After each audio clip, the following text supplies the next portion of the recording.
दोस्तों, क्या आपने कभी सोचा है मोटर बार बार ट्रिप क्यों होती है? इसके पीछे के क्या क्या कारण हो सकते हैं? तो चलिए आज हम इसके पीछे के रूट कॉजेस को जानते हैं। तो नमस्कार दोस्तों, मेरा नाम प्रवीण कुमावत है और आप मेरा यूट्यूब चैनल देख रहे हैं। अगर आपको ये वीडियो पसंद आए तो वीडियो को लाइक करना और चैनल को सब्सक्राइब कर देना। तो चलिए शुरू करते हैं। इलेक्ट्रिकल पॉइंट ऑफ व्यू से क्या क्या रीजन हो सकते हैं। पहला रीजन है हमारा ओवरलोड। तो ओवरलोड की वजह से मोटर कैसे ट्रिप होती है तो जानते हैं।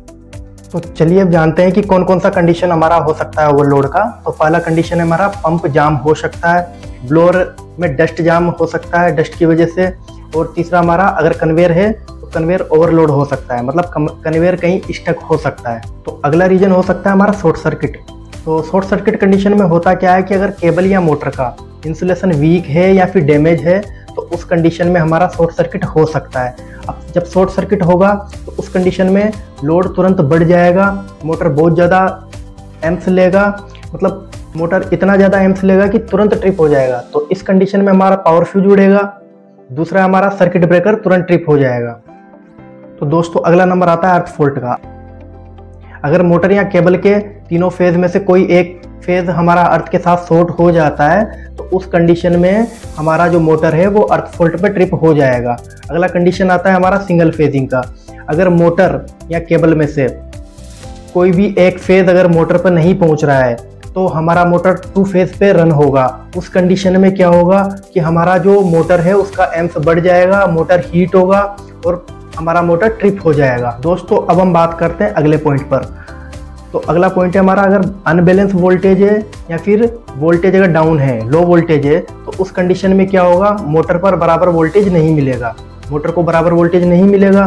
तो उस कंडीशन में हमारा मोटर टॉर्क कम प्रोड्यूस करेगा, और जब टॉर्क कम प्रोड्यूस करेगा तो उस कंडीशन में करंट ज़्यादा लेगा और मोटर ओवरहीट होगा और ऑयलर उसे डिटेक्ट करके मोटर को तुरंत ट्रिप कर देगा।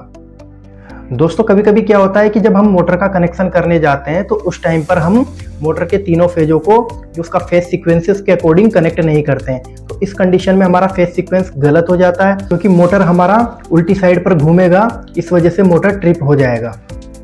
तो अब हम अगले रीजन की तरफ बात करते हैं, लूज कनेक्शन और स्पार्किंग कॉन्टेक्ट। तो पावर सर्किट में अगर कहीं भी हमारा लूज कनेक्शन होगा तो उसकी वजह से हमारा जो मोटर है उस पर वोल्टेज बराबर नहीं पहुंचेगा, लो वोल्टेज पहुंचेगा। उसकी वजह से मोटर पर लोड पड़ेगा और करंट ज़्यादा बढ़ेगा, इस वजह से मोटर ट्रिप हो सकता है। तो अब हम देखते हैं कि कहाँ कहाँ पर हमारा पावर सर्किट में लूज कनेक्शन हो सकता है।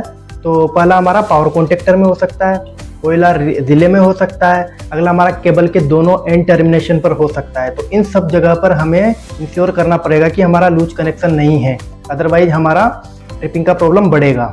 तो दोस्तों अब हम चलते हैं कि मैकेनिकल क्या क्या प्रॉब्लम हो सकती है, मैकेनिकल प्रॉब्लम की वजह से हमारा मोटर ट्रिप हो सकता है। तो पहला रीजन है अगर मोटर का बियरिंग जाम है तो उस कंडीशन में हमारा मोटर ज़्यादा लोड लेगा, क्योंकि मोटर का बियरिंग जाम रहेगा तो वो रोटर को घुमा नहीं पाएगा, तो उस पर लोड बढ़ेगा, उस कंडीशन में मोटर ट्रिप मारेगा।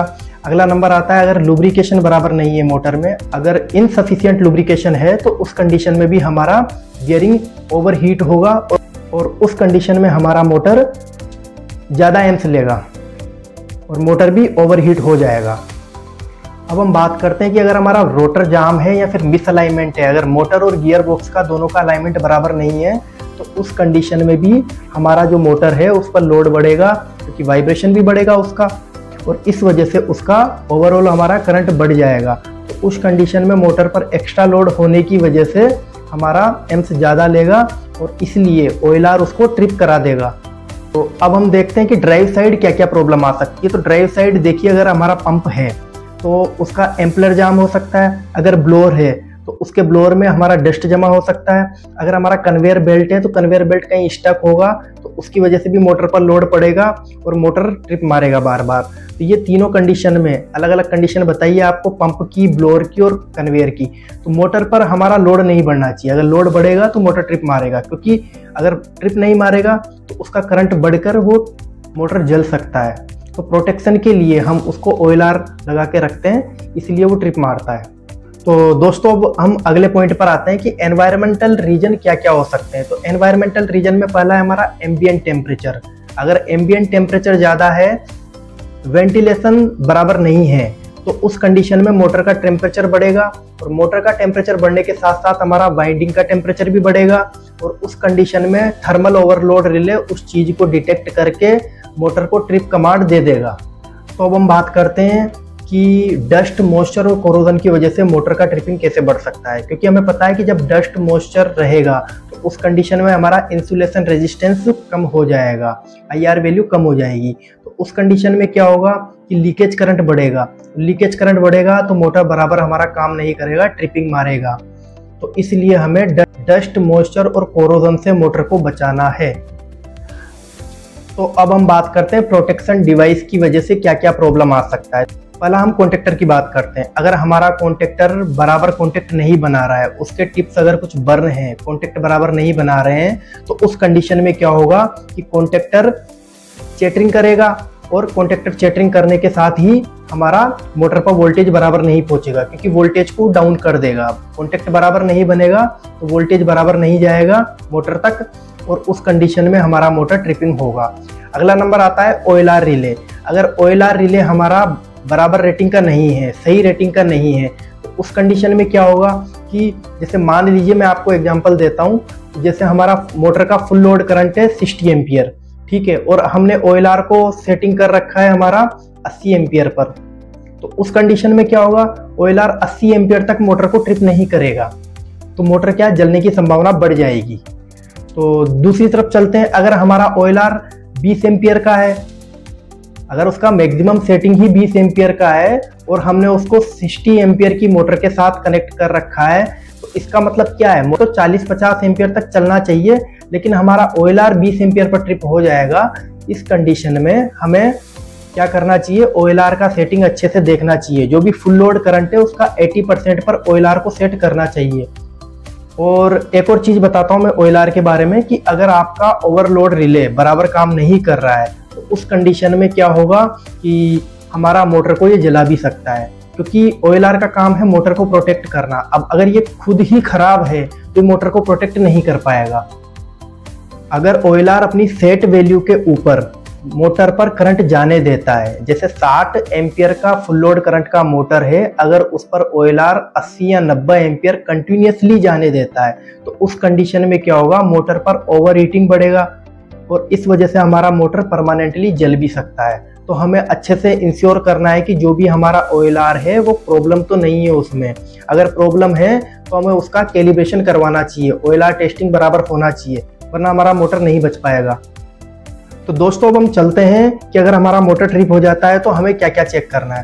तो सबसे पहले हम चेक करेंगे फीडर साइड। तो फीडर साइड हम क्या क्या चेक कर सकते हैं, तो हम देखेंगे कि इसके power fuse, power contactor, relay वगैरह बराबर है या नहीं है। बराबर रेटिंग की अगर नहीं है तो भी ये मोटर को ट्रिप करा सकते हैं।